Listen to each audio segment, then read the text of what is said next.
Masih. Dan konon cerita makamnya ini, jadi saya terpaksa bercerita kembali kepada historis juga. Dulu makam ini dulu sebenarnya kalau dari cerita beliau yang punya itu tanah yang begitu luas, tanah pekuburan yang ada di sana itu di Skarbele itu. Karena dia bagian dari pemberian dari anak agung waktu itu kerajaan Karangasem yang sempat menguasai sebagian dari wilayah Kota Mataram. Sebagian dari wilayah Lombok Barat, salah satunya Kota Mataram. Dan dia istilahnya pusat kerajaannya itu ada di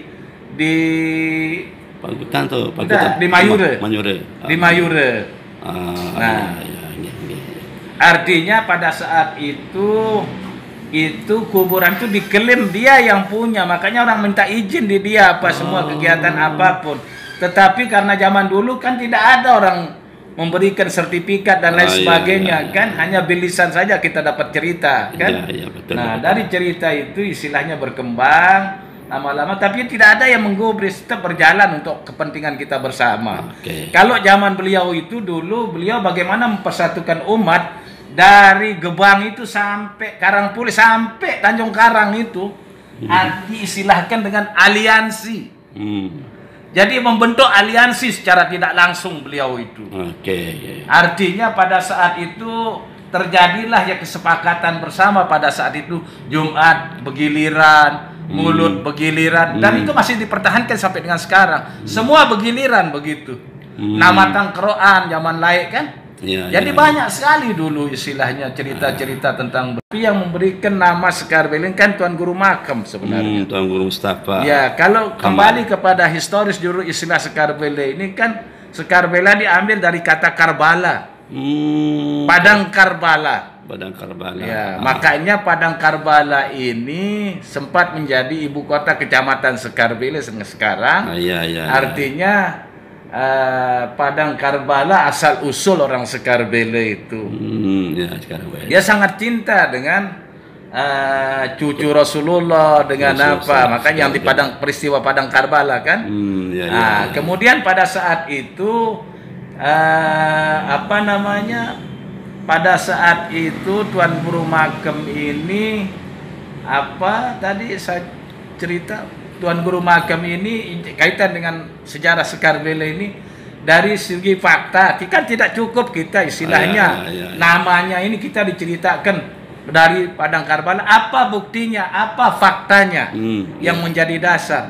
Kalau bahasa di Skarbele itu tidak ada bahasa aku dan kamu, yang ada bahasa sehari-hari, bahasa komunikasi setiap hari itu yang ada istilahnya side dengan ente. Kalau ente itu yang sebaya, kalau side itu asal katanya sayyidina. Disingkat side. Jadi yang di atas kita, di atas ente, di atas sebaya, kan. Yang lebih tua gitu sebutannya side. Dan itu sampai dipertahankan sampai sekarang. Jadi bahasa side dengan ente. Gitu. Iya. Itu satu Arab, bahasa Arab. Said. Jadi singkatan dari Sayyidina. Said. Yang mulia. Alhamdulillah. Kemudian yang kedua itu ada fakta yang kedua itu perajin emas itu kan pusatnya di Timur Tengah. Ukir-ukiran dan sebagainya itu kan. Nah istilahnya kalau untuk Indonesia terpusat di Skarbele. Satu-satunya di Indonesia. Sampai sekarang atau dulu? Ya artinya kalau kita ambil dulu sampai dengan sekarang termasuk. Karena kalau sekarang kan peralatan dan lain sebagainya yang bisa tahu dia. Kalau zaman dulu kan yang pertama kali kan termasuk buat mahkota anak agung apa itu di Skarbele dibuatkan. Karena yang bisa orang Skarbele dulu. Masya Allah. Luar biasa. Nah itu yang kedua. Kemudian yang ketiga. Fakta ketiga sebutnya Skarbela. Istilahnya yang ketiga dasar daripada Padang Karbala, asal usul Padang Karbala itu apa dinamakan Skarbela itu. Yang ketiga pisnya kayak orang Arab.